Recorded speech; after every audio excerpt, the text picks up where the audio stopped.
So, one of my contemporaries recently posted this exact same title with a phrase that I thought was warranted some discussion. And let me just say that what he shared in his video was an absolute rant with respect to this phrase.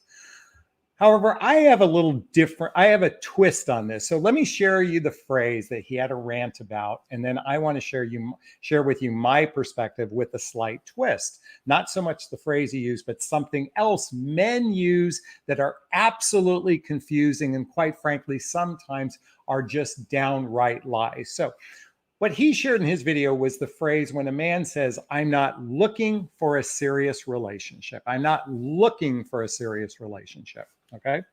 Now, certainly that's a phrase that is a major red flag when a man says that. Now, ladies, let me just say something about red flags, though.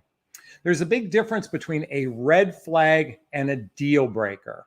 That's right, a red flag and a deal breaker. A red flag actually means ask deeper questions. That's what a red flag is.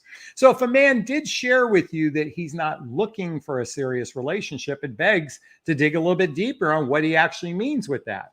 But today, I want to share with you the more common phrase men say that is actually can be incredibly confusing and is actually a deeper red flag than not red fly, a red flag versus the men who say, I'm not looking for a serious relationship. Okay, so before we get into it, I think it's really important to identify the three types of men who are actively dating today. These are what I call the users, the spenders, and the growers. That's right, the users, spenders, and growers. And if you're not familiar with my chart on this, I think it's important that you look into this. But here are the three types of people actively dating today. Roughly about 20% of the population are users. Roughly about, and this is not a fact, this is merely an opinion, 60% are spenders, and the last are the growers and the builders. Now, the users are those people that seek a short-term gain, love bombers, gold diggers, entitled people, selfish people. All they care about their own needs. That's the users. Then the spenders, those are the people that seek connection, companionship, and sex with no direction, uncertainty. They're fearful about relationship. They have a dysfunctional life. And lastly are the growers and builders, roughly about 20%. These are the people that seek a long-term relationship. They're emotionally grown up, good relationship skills. They have their act together. All right. Reason why it's important to recognize the three types of people who are actively dating is that 80% of the population are either users or spenders. Okay, very small percentage of the population are true growers and builders. These are the people that genuinely want a significant relationship. They want to build a life with someone. They want to either live with someone, get married, or maybe they might want to do what's called living together apart. Okay. Now, I'm primarily talking about the demographic that's the over 40 category. Again, for those who follow my channel, I'm a midlife dating and relationship coach. Those are people that are after baby making years and before retirement. And that's a unique population because men in their 20s and 30s are oftentimes seeking a wife or the mother of their children. And certainly with the demographic I deal in, roughly about 75% of singles who are over 45 years old are divorced. And people that gone through a divorce, it's like an unraveling of the tapestry of their old life. And many don't know how to integrate someone new into their life. Okay, are you ready for the really confusing phrase that men say? Well, here it is. And this is a phrase that needs to be scrutinized because when a man says to you, I am looking for a relationship, or you might even say, I want a relationship, or worse, he says, I want a long-term relationship. And why I say worse is, did you know that when a man says to a woman what I call relationship talk, it actually could be a ploy. It could be a downright lie. And let me give you an example of what I'm talking about.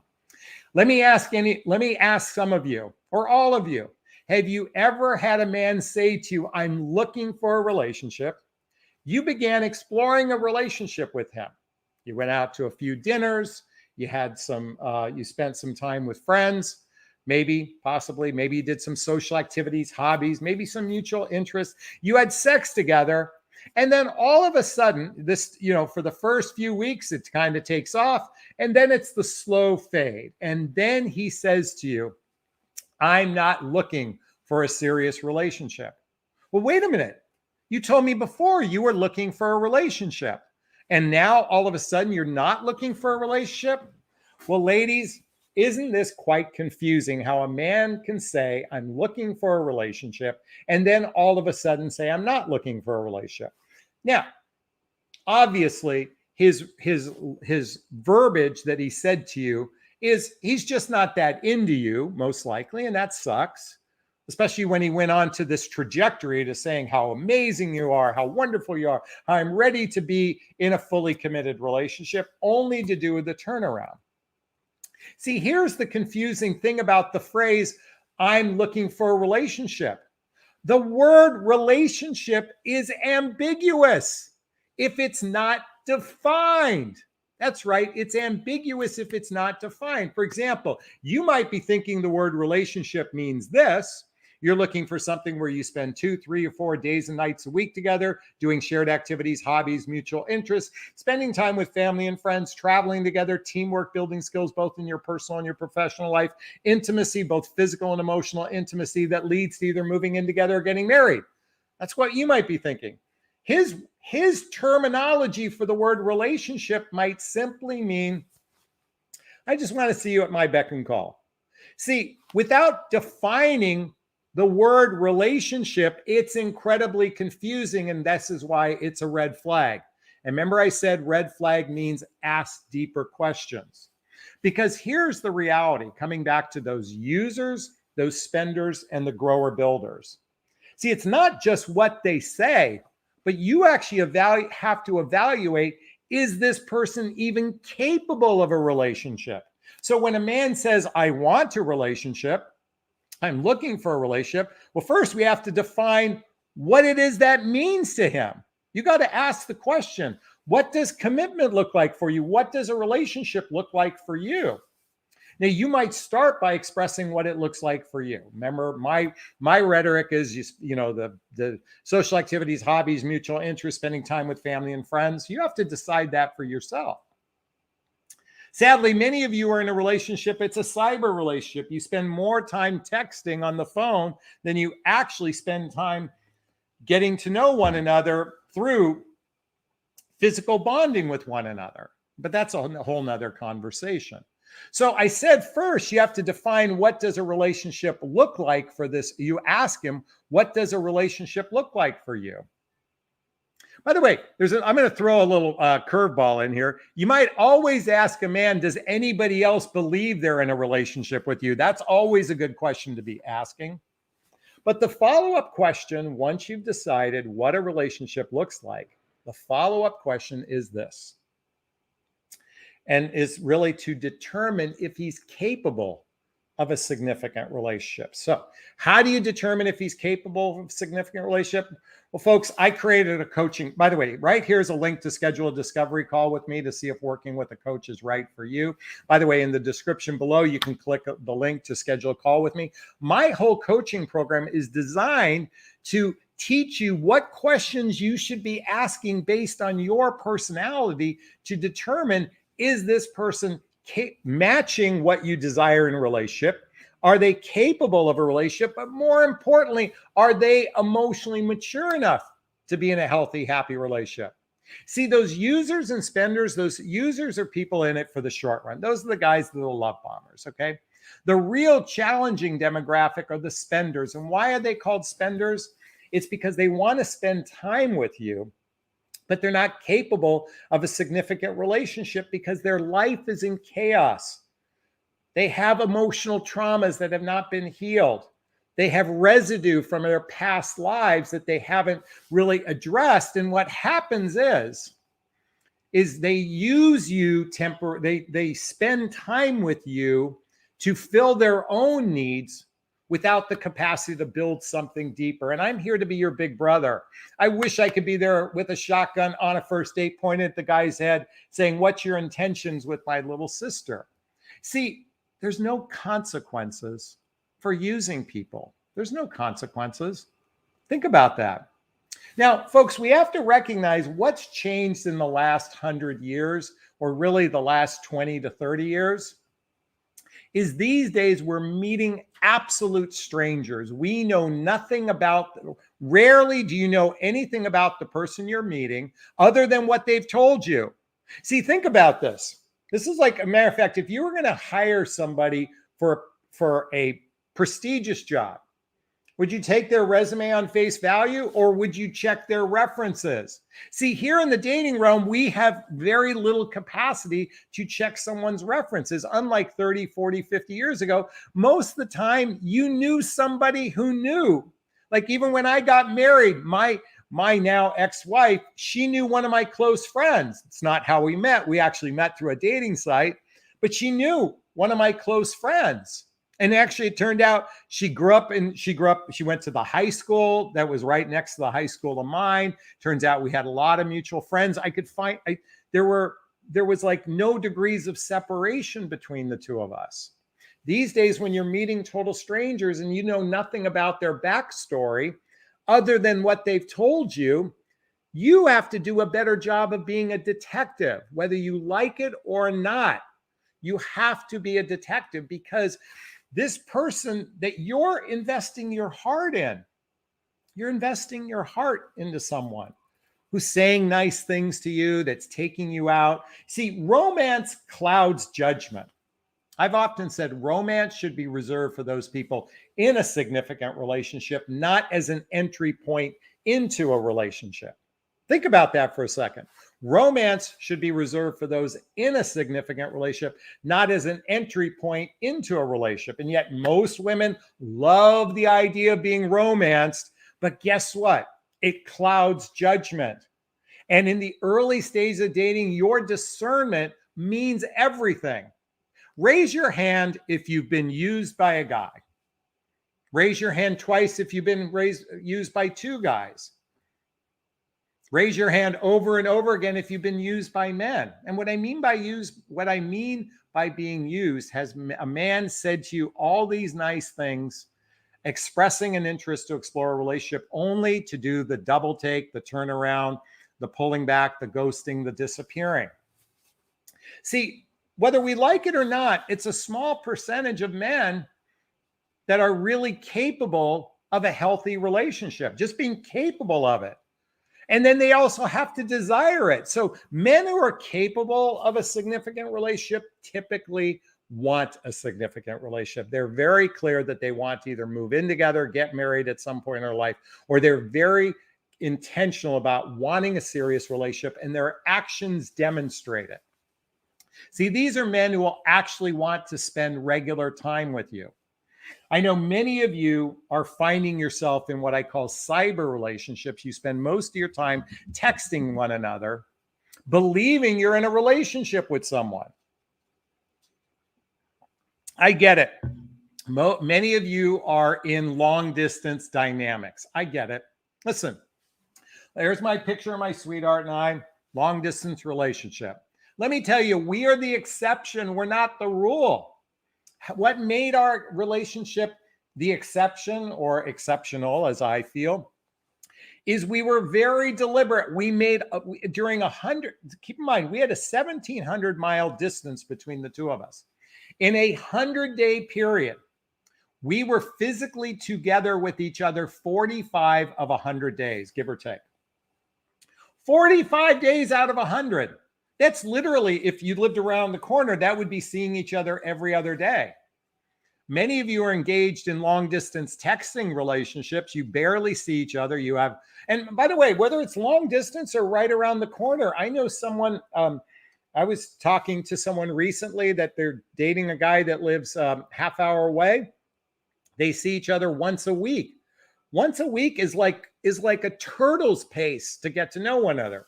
But Jonathan, I'm so busy. I don't have time for a relationship. Well, guess what? I want you to think about this for a second. The best way to get to know someone is to live with them. The second best way to get to know someone is go on a 2-week vacation with them. Our current methodology of dating is just like, is just I call it trying it on for size. You see each other a little bit, you go back to your respective homes, you see each other a little bit, you go back to your, and it gets long drawn out.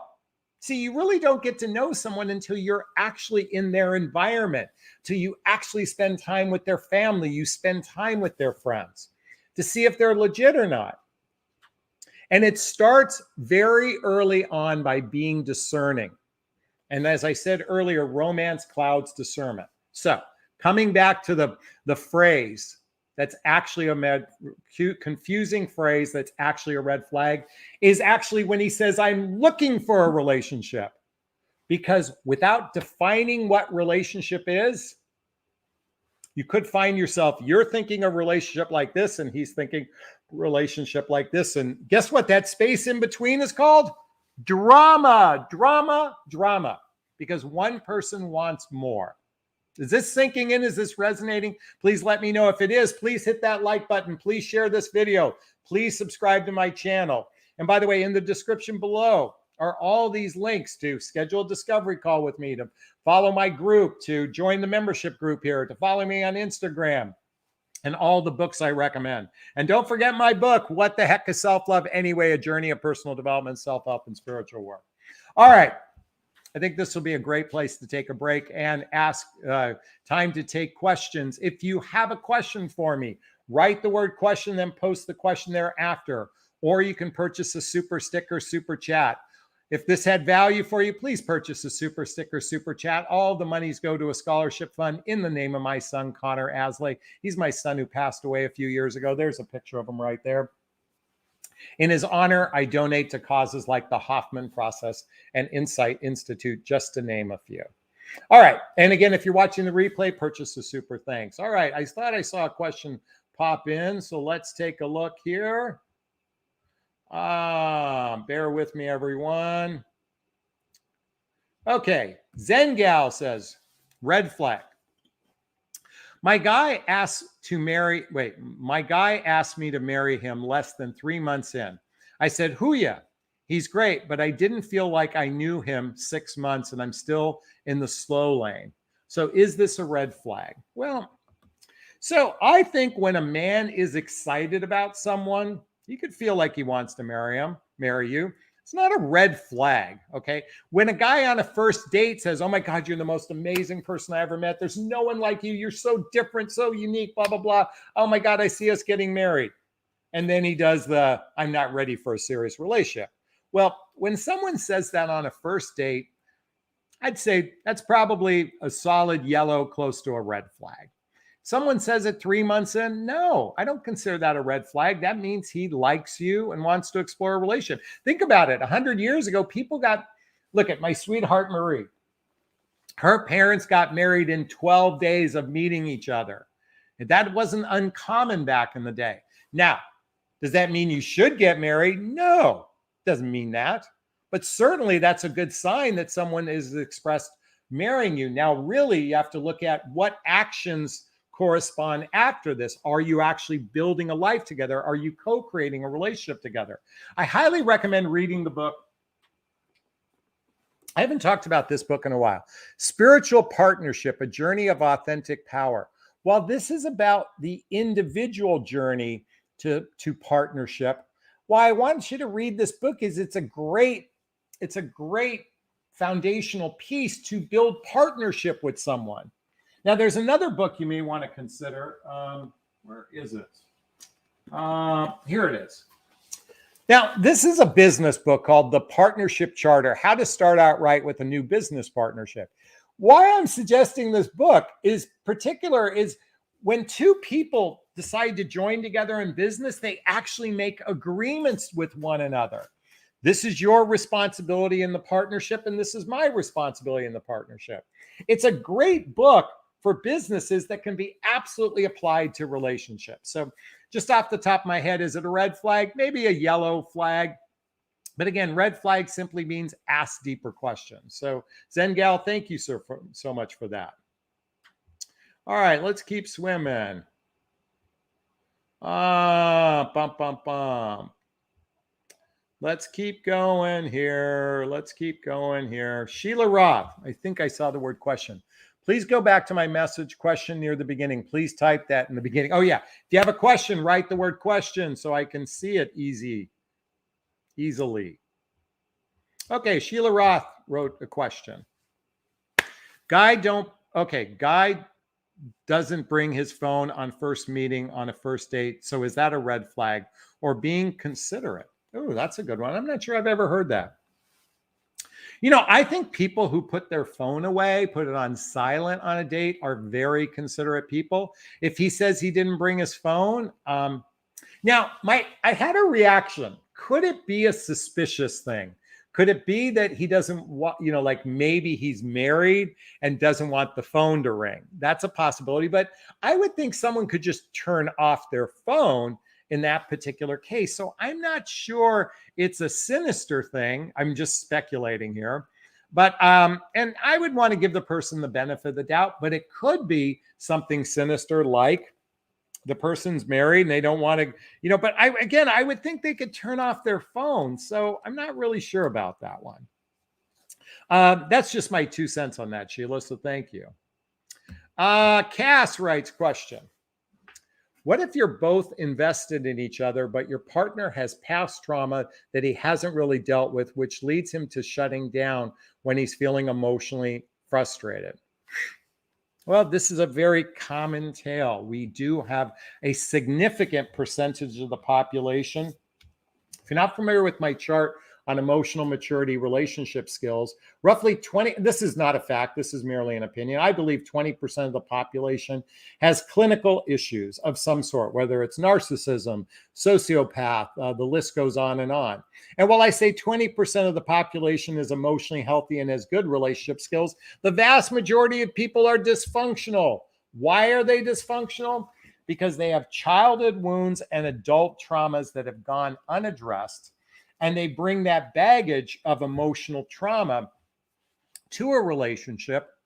And many people don't have the skills to actually communicate in a way to be seen, heard, and understood, or actually how to have the bandwidth to express themselves because they're guarded or oftentimes closed off. So with that said, this is a really tough one. I'm a big proponent of co-creating a relationship. My sweetheart and I, once a month, we do something where we actually do therapy with one another. When I say therapy, it's a version of really examining our relationship each month. I say it's therapy because we unpack the relationship. We talk about the nooks and crannies, some of the frustrations we feel. We talk about the future, how that would look. And we do this on a monthly basis and making sure we're on the same page. And this isn't just, we have vacations planned and other things, but this is meant to strengthen our relationship by having deeper communication. If someone's incapable of that, they might just be appreciating your company, but they're not capable of going any deeper. That's just my quick thoughts on that, Cass. So I hope that helps. So what's the solution for Cass? I would say, you know what? I would invite going to a therapist. Early on in my relationship with Marie, I actually called someone. We got on a 3-way call because I wanted to process something about our relationship. And I wanted a third party to be involved in the conversation. I think it's healthy to ask for support. And if someone is reluctant to seek help, then how really committed are they to the relationship if they're not willing to seek help? So that's my 2 cents on that one. So thank you so much, Cass. All right. Question. If he used to have casual sex, a high body count, 2 timing, whereas I'm a virgin and he wants to be my boyfriend with no sex till marriage, should I believe him? Can a playboy become faithful? Well, anything is possible. So yes, that is absolute possible. Is it likely? Probably not. But listen, if you're together a year and he hasn't, if you're together 6 months and he hasn't pushed for sex, then he's probably legit. So I think it would take a good 3 to 6 months to see if he's legit. So, can a playboy turn his colors? Yeah. Absolutely. I used to be a serial dater and I turned that around. So absolutely. Yes, Arthur. Hope that helps. I want to thank Jessiness for becoming a new member. I'll post that in a moment. I just want to thank you so much. Patty writes, question. What does it mean when you are in a relationship and the guy barely communicates? I feel like I'm not a priority at all. You know, I had this happen to me once. I dated a woman who was interesting. She wrote these beautiful emails to me. I'm just with a lot of depth. But when I was with her, she was incredibly shy. It began to bug me. It was like I had to like, you know, it was like I had to pull the conversation out of her, and it was driving me nuts. So I eventually, we dated for 6 weeks. I eventually ended the relationship. I said, this just doesn't feel like it's working for me. Oh my God, the next day I saw on Facebook, I dated another narcissist. Okay, but that's neither here nor there. It's not fun dating people who who barely communicates. What's the point of being, to me? Okay, let me give you an example. Okay. My mother and father, before my mother passed away, they were married 66 years. And I think my mom was around 80. She died at 88. And I came over to their house one day and I noticed the TV wasn't working. I go, Mom, Dad, what's going on with the TV? They said, oh, it's the cable company is coming in and changing the lines. I go, and they're used to watching their, Wheel of Fortune and Jeopardy at 7:00. And then it was usually Lifetime Channel or something like that. And I said, what do you guys have been doing, without TV? And she goes, I've been talking to your dad. I'm like, great. So I came back a week later and I see the TV isn't on. I go, hey, what's happened? Is the TV working? They go, yeah, they fixed it a couple days ago. I go, why aren't you watching TV? And my mom said, I'm not done talking to your dad. Let me tell you something. As the whole point of relationship is having, in my opinion, as we get older, is having someone to talk to. That's the whole point. I mean, besides the sex and the companionship and doing things together, having your best friend is what it's all about. It's friendship on fire. So if you don't have that if you can't talk to this person like your friend, then it's probably not a very fulfilling relationship. Okay, I hope that helps, Patty. Jessiness, one of our new members, just writes, question, if a guy admits there's an us but says he doesn't like labels, what does that mean? Well, guess what? You don't like sex until you call me your girlfriend. I don't like sex. I don't like the label of sex or actually performing sex until I have a commitment from someone. I think the most bullshit line is when someone says, I don't like labels. Well, guess what? This book has a label. It's called a book, and it has a title associated with it. This cup has a label, and it has some writing on it. My telephone, it's called a telephone. What would you call it if you didn't call it a phone? So everything has labels, and when two people are together, defining the relationship creates clarity. So no labels is no clarity. Okay, so let's say you had 3 bottles in front of you. One was wine, one was beer, and one was cyanide. All the bottles look the same. Which one are you going to drink? And they told you there's a 1 in 3 chance. You have to drink, and there's a 1 in 3 chance you could be drinking cyanide. But it doesn't have a label. Well, guess what? If this guy wants your vagina, then you have every right to establish what is the purpose of us getting together. Is it for your benefit or is it for my benefit? That's my opinion on labels anyway. Jesse, I hope that helps. Sherry Lynn says, honestly, I think you give amazing advice. Thank you so much. Charlene writes, question. This guy said he liked me and he always wants to come over. I said no. I prefer to go on dates. There's not really a question there, but you know what? I have a different opinion on that. I think hanging out can be just incredibly satisfying as dates. I'm a big proponent of physically doing things out in the world, but I'm also a big proponent of hanging out and talking with one another and exploring the nooks and folks. Most of you know I hate small talk. Okay. I'm going to share with you a meme right now. Okay. This is the meme. I hate small talk. I want to talk about atoms, death, alien sex, magic, intellect, the meaning of life, faraway galaxies, music that makes you feel different, the lies you've told, your flaws, your favorite scent, your childhood, what keeps you up at night, your insecurity and fears. I like people with depth who speak with emotion from a twisted mind. I don't want to know what's up.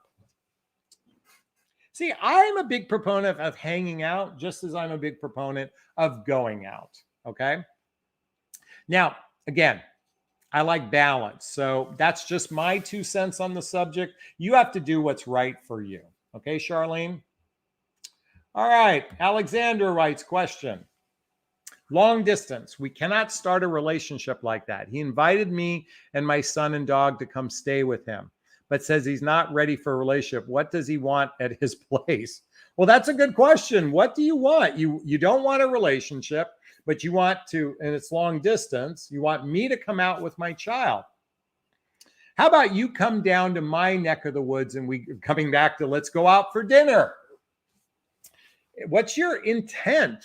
Folks, this is where we have to ask deeper questions. What is your intent? Where do you see your life? What does a relationship look like for you? And the follow-up question there is, why don't you want a relationship? Don't you want to have monogamous, regular sex with someone that you can build a life with? Let me do that again. Don't you want monogamous regular sex with somebody you can build a life with? That's a question. How he responds will be jewels based on his response. So Alexandra, that's how I would approach that one. All right. Jessiness, thank you for becoming a YouTube member. I always give out shout outs to members with a big, gigantic Jonathan Bear hug, Jessiness. So thank you. And Leaf's in the house as well.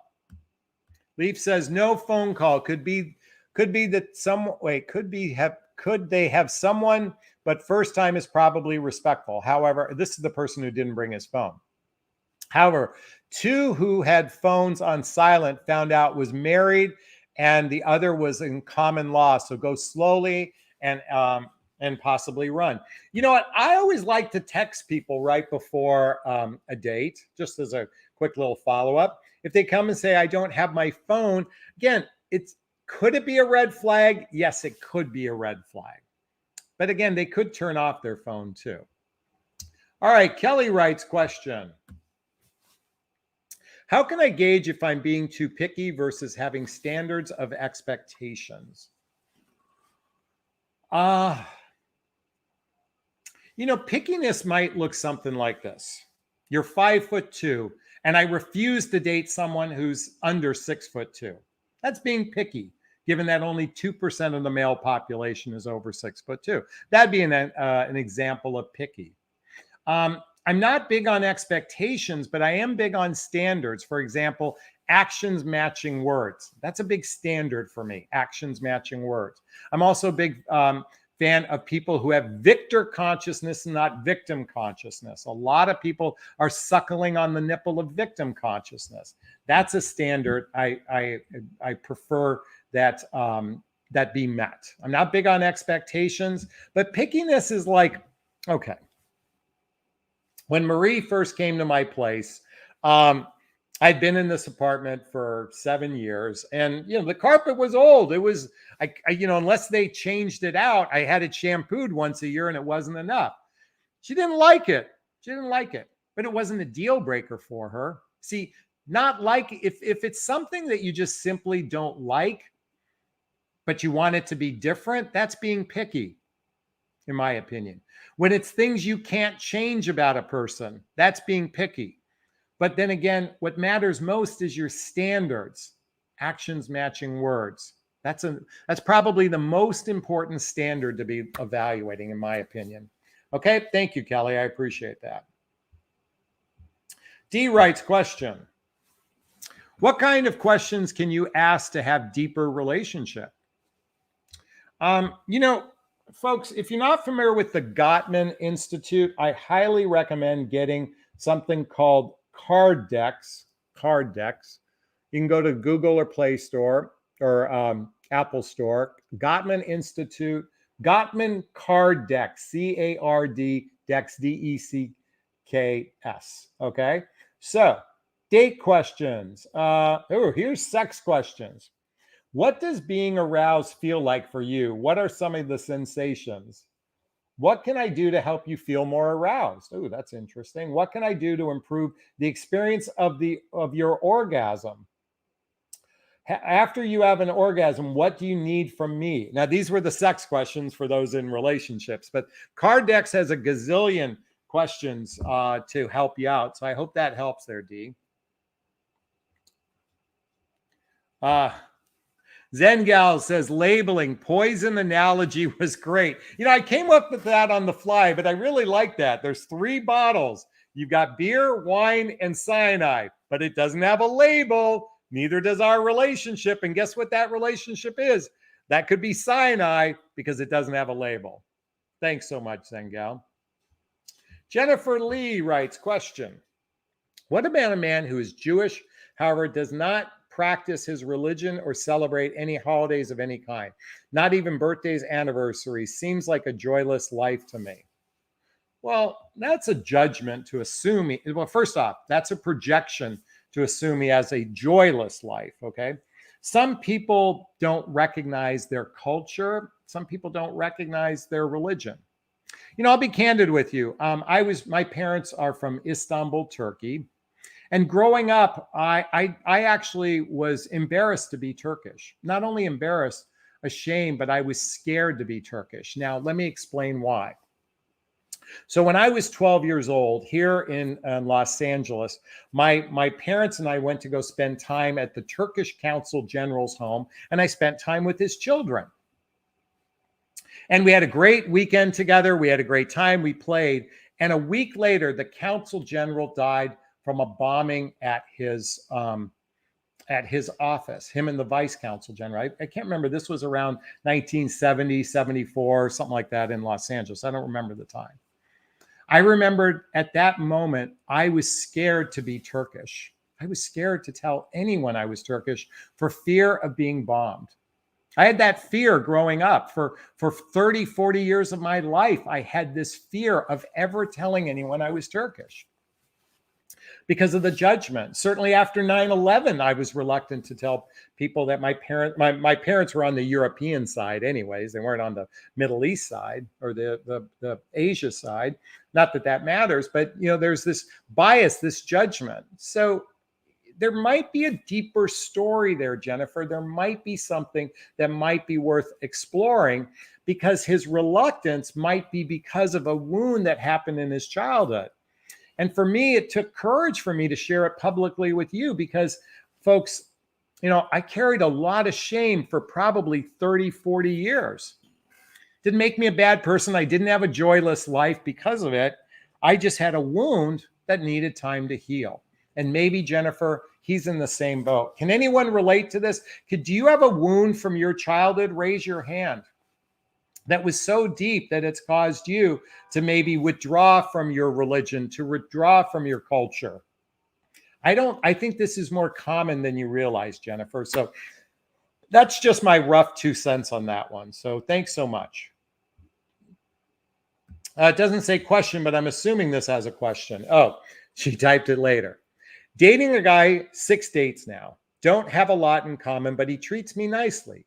He even told me I could ask him for dates. Do all men cuddle, kiss on dates? I do like him, makes me laugh. Yeah, my first date with Marie, we cuddled with each other, we kissed each other. That's a very common thing. When 2 people feel a spark, they feel chemistry. That's a very common thing. I talked about this in a video recently about kissing. Kissing is a very intimate act, okay? In fact, I talked about this in the video on Sunday. Does anyone remember the movie Pretty Woman? Julia Roberts plays a sex worker. And she says there's a rule, no kissing on the mouth, because it's too personal. But, I think I think we look at kissing as both intimate and it's an expression of affection, okay?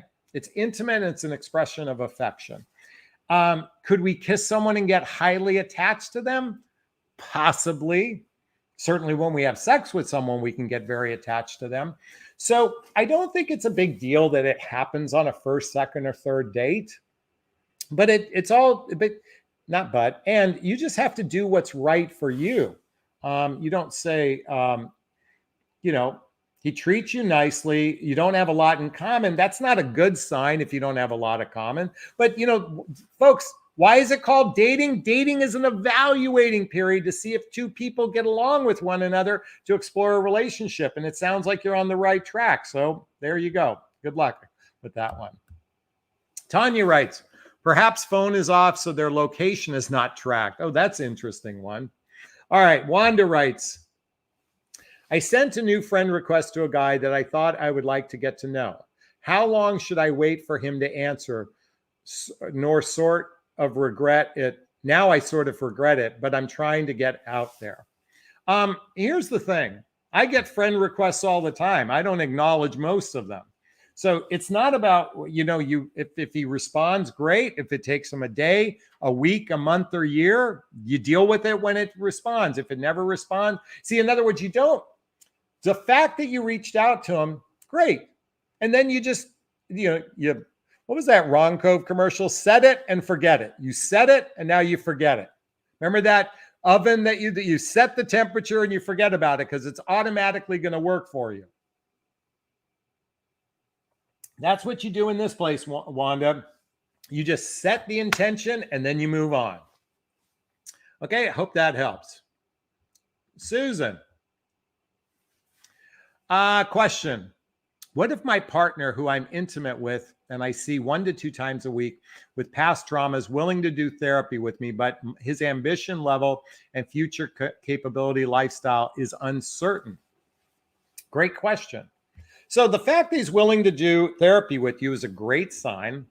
At the end of the day, though, it's funny. Marie and I were just talking about someone she was in a relationship with. It turns out their lifestyles weren't compatible with one another.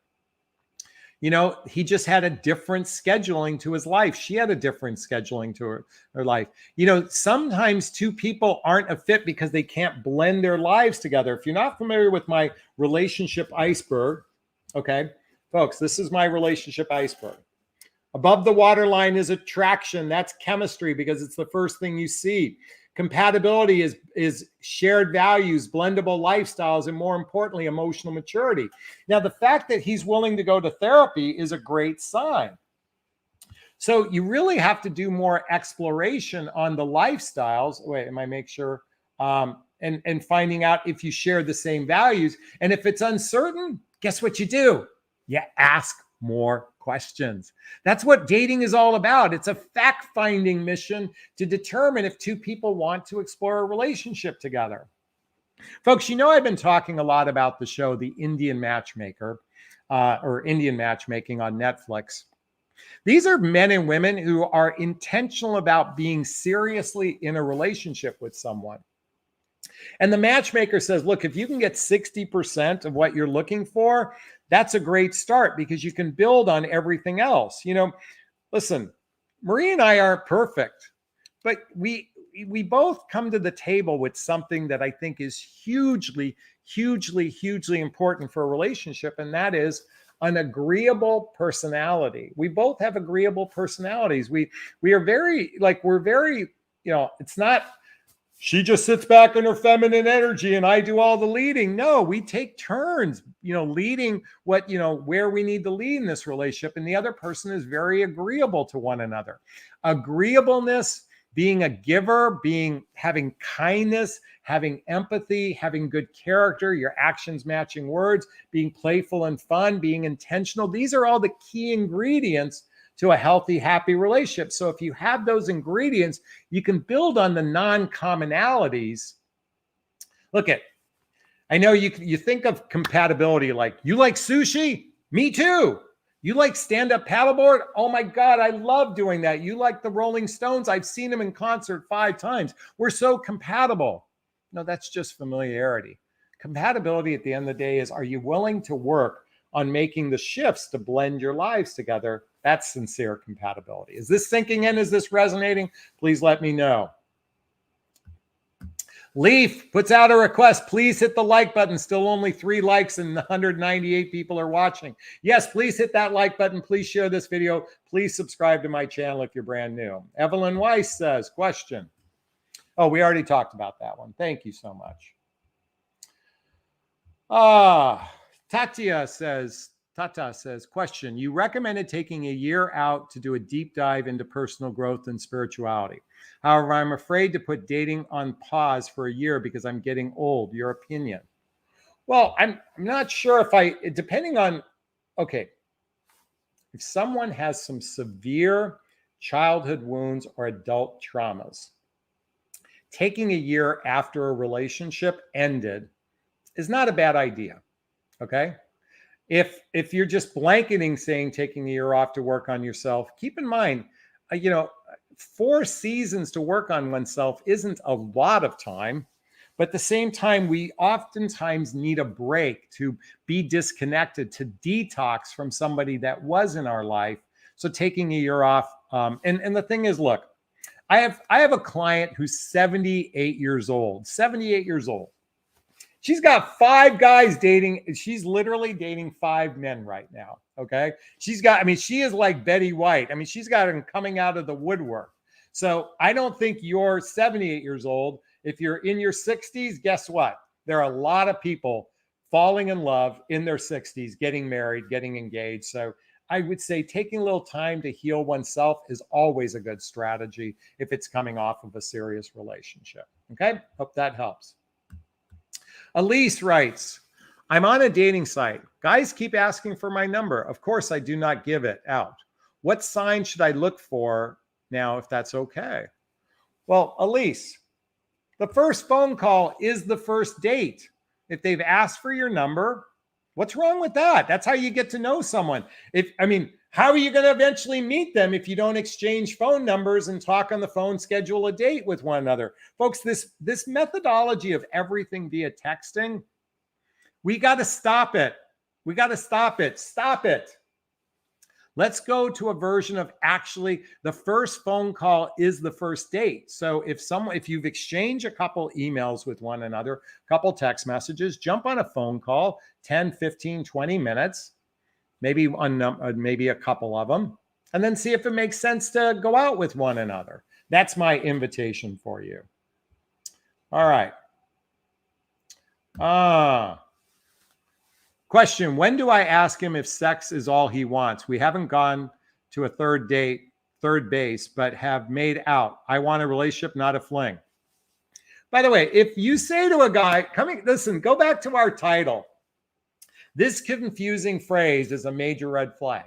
If you ask a guy all he wants is sex, guess what he's going to say to you? No guy's going to be honest with that. He's going to say, I want a relationship.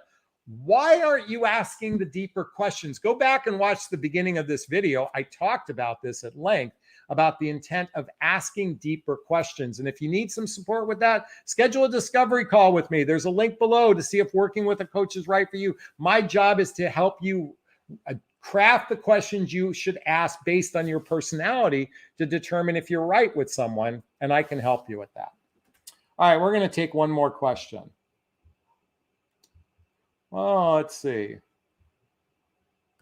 Crystal, is it normal for a man not to have introduced you to his kids after 7 months of serious dating? He had a bad marriage, and he says he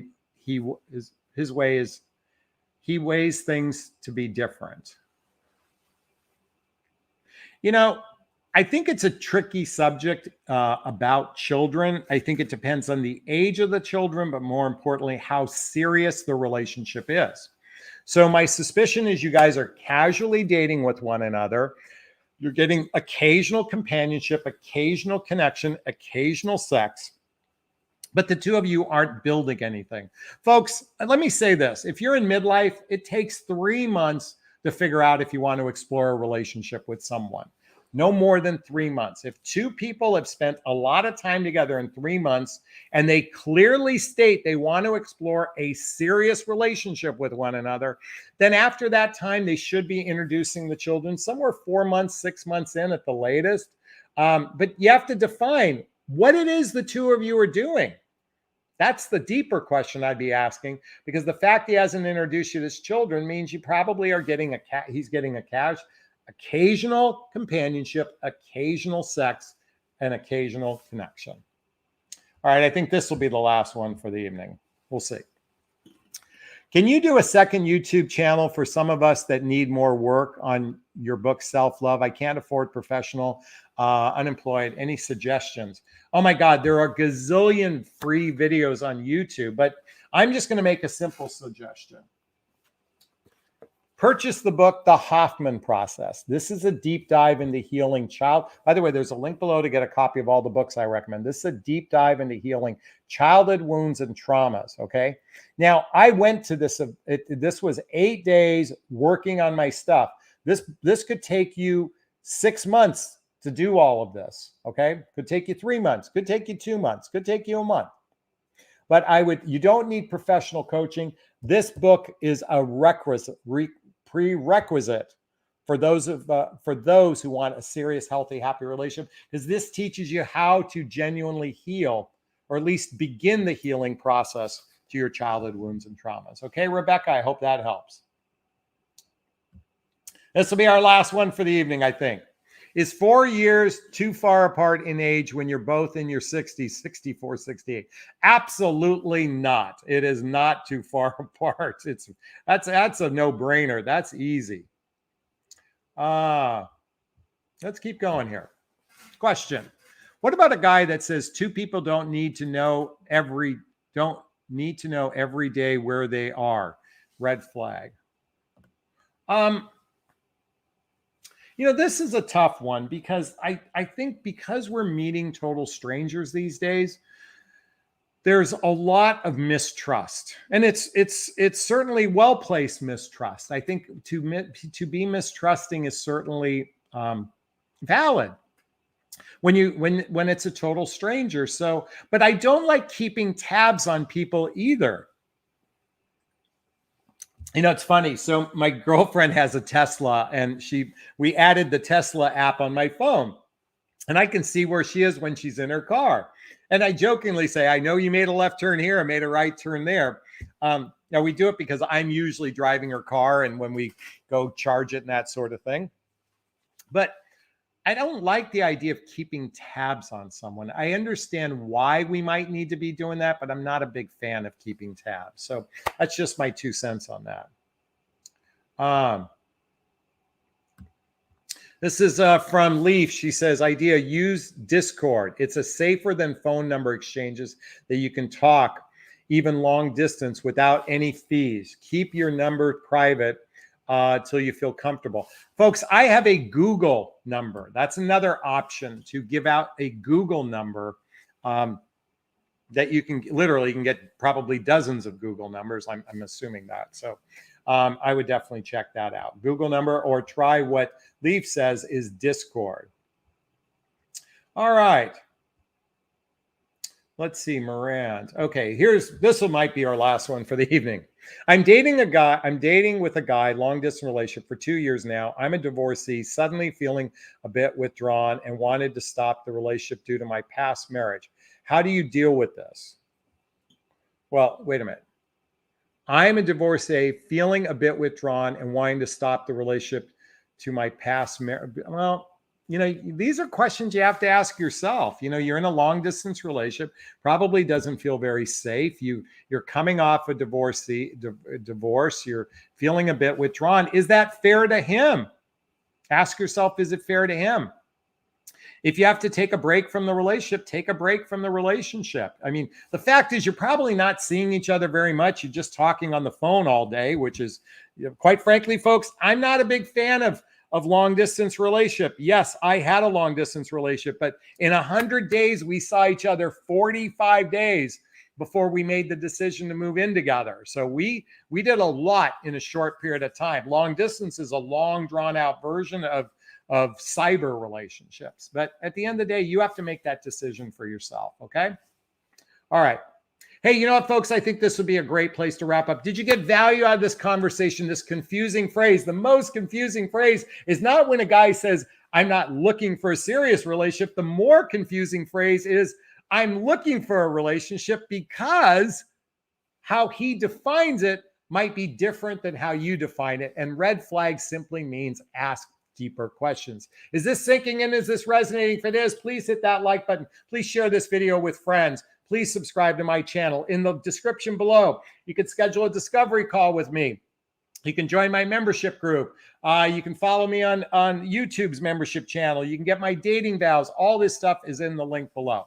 All right, we're going to wrap up today's video as I always do. First off, give myself a big, gigantic Jonathan Barrick of self-love. I'm going to reach into the camera and give you a hug of love as well, if that's okay. I'm asking you to turn to someone, a pet, a teddy bear, a pillow. There's a teddy bear. Give it or them a hug of love, because hugs are a great source of love. And let's face it, we could all use more love in our lives. I want to thank Tanya and Sherry and Rebecca and Leaf and Mizzen, Elena and Corny Cobb and Sheila and Lisa and Claire, Charlene and Crystal, and our new member. Everyone, thank you so much. You be well. Bye now.